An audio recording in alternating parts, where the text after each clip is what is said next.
অনুষ্ঠান তো প্রত্যেকে এসে তাদের টিচারদেরকে থ্যাঙ্কস জানাচ্ছে। আজকে আমি এই পজিশনে আসছি, আমার টিচারকে অনেক থ্যাঙ্কস, টিচারের প্রতি কৃতজ্ঞতা এগুলো জানাচ্ছিল।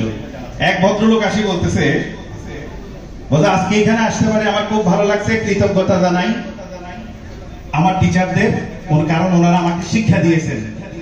তার চেয়ে বেশি কৃতজ্ঞতা জানাই বান্ধবীদের, কারণ তারা আমার উচিত শিক্ষা দিয়েছেন।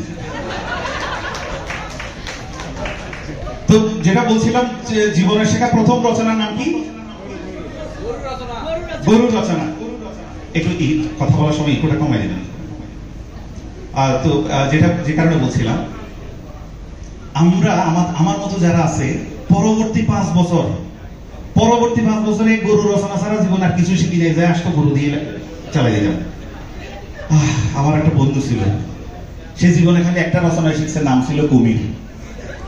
স্যার কুমির একটা জলজ প্রাণী, কুমিরের 2টা চোখ আছে, 4টা ঠ্যাং আছে, পিছনে লম্বা একটা লেজ আছে, লেজের মধ্যে স্যার অসংখ্য খাসকাটা আছে।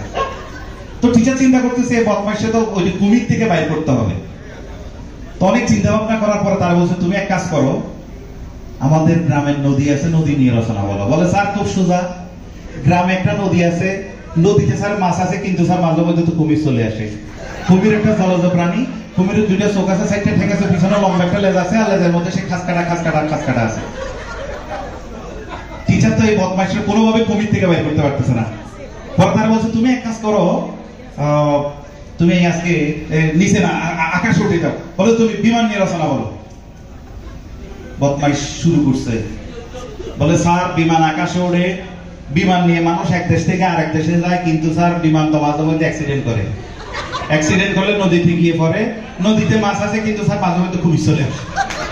কুমির একটা জলজ প্রাণী, কুমিরের 2টা চোখ আছে, 4টা ঠ্যাং আছে, পিছনে লম্বা একটা লেজ আছে, লেজে কি আছে? হ্যাঁ কি আছে? খাসকাটা আছে।